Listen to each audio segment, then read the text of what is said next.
Hey guys, what's up? We are back with another video. Once again, we are here to do another college football prediction. Make sure that you hit that subscribe button down below. We're closing in on 1,000 subscribers as of this recording. We are 32 away. 32 away, guys. Hit that subscribe button. Help me out. Like this video if you enjoy it. Comment your thoughts and opinions down below. We haven't been getting too many comments. Michigan, I am sure there will be plenty of you out in that fan base that are more than happy to argue with a Notre Dame fan as myself. But we will get into the video in just a minute. But real quick, make sure that you check out the website for exclusive content on there, as well as the exclusive content with my YouTube channel, College Football Roundup. That includes American Football Network, my friend. And then also make sure you check out the Patreon page if you'd like to support the channel.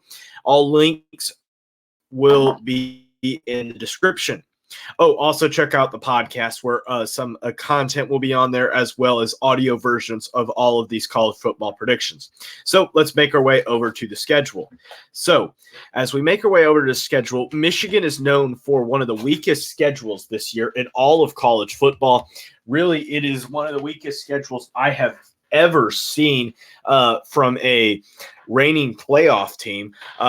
Though much is to be said as well about the weak schedule for Georgia. I think that Michigan's is a little bit weaker, but either way, I don't think we need to stress that point, because I think both of these teams, whether they have weak or easy schedules, are extremely good teams, and they deserve to be in the spots that they were at last year.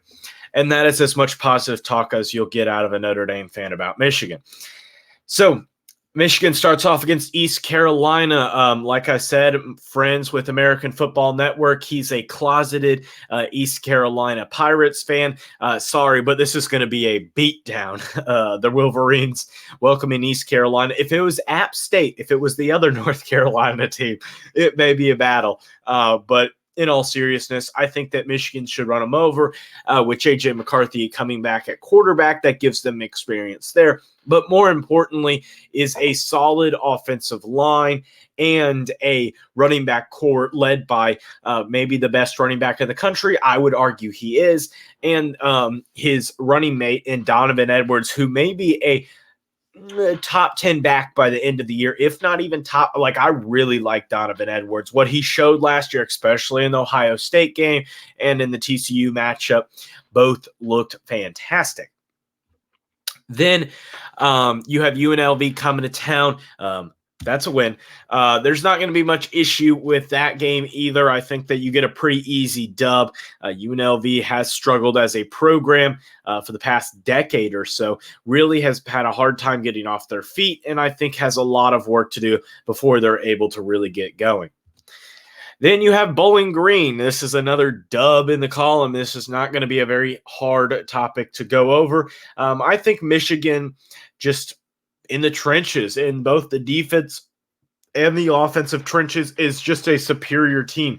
I think that this team has a lot to prove after the devastating loss against TCU. And that's what I mean by a lot to prove, is that they want to come out here, and in a year in which you have a new quarterback at Ohio State, a new quarterback at Alabama, a new quarterback at Georgia, you have teams that are going to need a lot of work.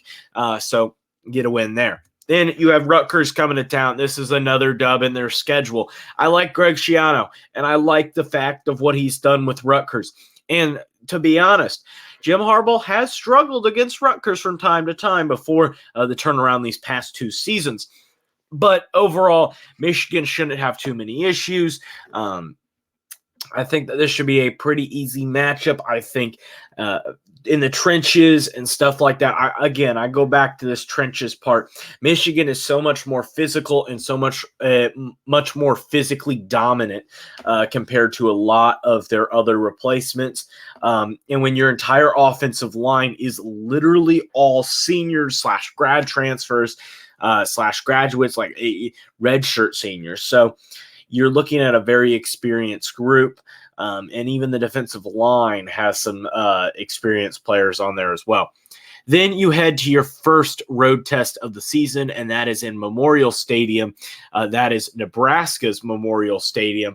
I think that you should be able to get a pretty good game here, I think that you're in for a little bit of a test here. I think that Matt Rule is not going to give away this game pretty easily, but at the same time, I don't think Nebraska is going to give up too much of a challenge. I think that Casey Thompson, or not Casey Thompson, Jeff Sims, the new quarterback for Nebraska, I don't think he's as bad as some people think he is. Some people don't like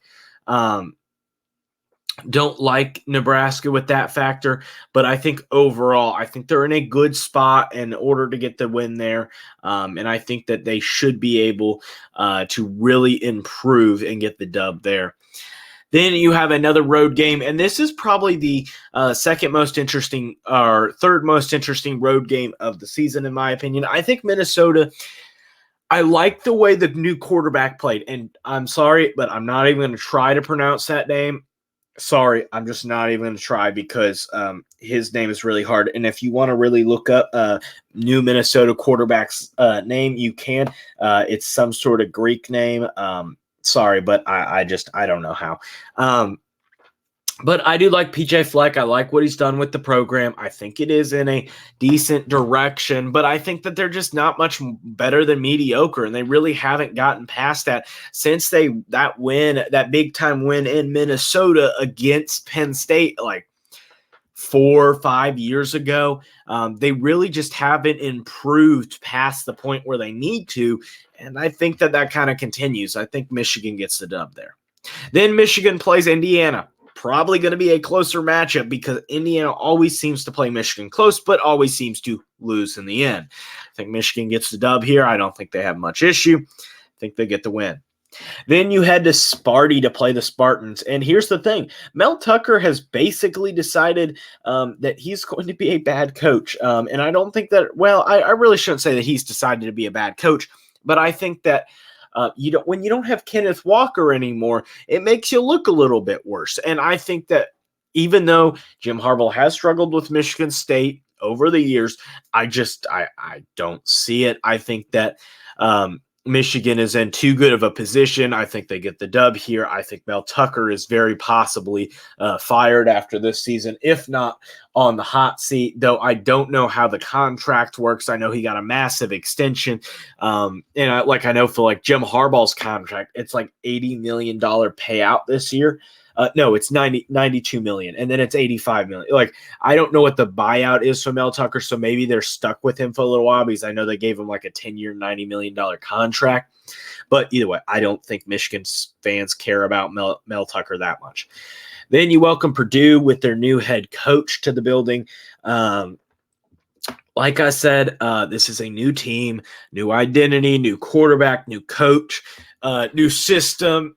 And that's too much newness for me. Going to give the W there to the Wolverines. I think that Purdue is overall in a pretty decent spot. I think that with the new coach, I think that you have a potential to be able to improve this team. And I do like being able to hire what's his name? Ryan Walters. I do like the hiring. I think Walters did a great job, but at both stops with Missouri and with Illinois. So I think that it definitely is a good job by taking him. But I do think that overall it is going to be a little bit more difficult in order to get that program really going to where you want it to be. Then you have a road game against Penn State, and this is where I find it really interesting. Michigan's last 3 games are 10, like the first 9 weeks of that schedule is a piece of cake. There's no issues. There really shouldn't be. If there is issues, then there are massive issues, especially expectation-wise, because I think a lot of Michigan fans fairly think that this team is going to go 12-0 or a max on a minimum 11-1. And if you're going to have absolutely no issues on the front end of that schedule. But the back end, at Penn State, at Maryland, Ohio State, those are 3 extremely tough games. And if you caught Penn State earlier on in the season with a new quarterback and Drew Allard, I think that you're in a better spot. But with Drew Allard having a lot more experience, a lot of people like him, it's hard. It's a hard place to go into a whiteout environment, which is, I think, what will happen because I think Penn State will be a solid team this year. Not that 12-0, 11-1 level that some Penn State fans insanely think that they can get to, but I think they get the. I think that Penn State. I think they get the win. I think Michigan loses this game. It's a tough environment to go win, and I think, to be honest, I don't know if it's you lose to specifically Penn State, but I think it's very likely. I'd put it at about a 60 to 65% shot that you lose one of these three games.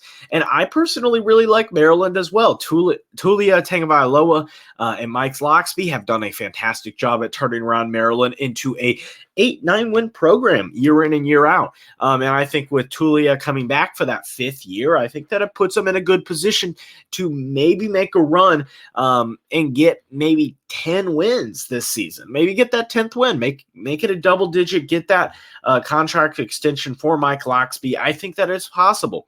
But I think overall, I think that you win. I think that you lose this game. I think it's going to be a tough environment, a tough place to play. And I think with being later on the season, I think that helps Allard overall. Then you have a road game against Maryland. Like I said earlier, I'm going to give you a win here. I don't think that you lose back-to-back weeks. I think that this game you will be so incredibly focused and have no chance at losing whatsoever. Then you have Ohio State. So let's finish it out here by saying this. Previously, if you go back and watch my videos from 2018, 2019, or really 2019 was when I started doing these previews.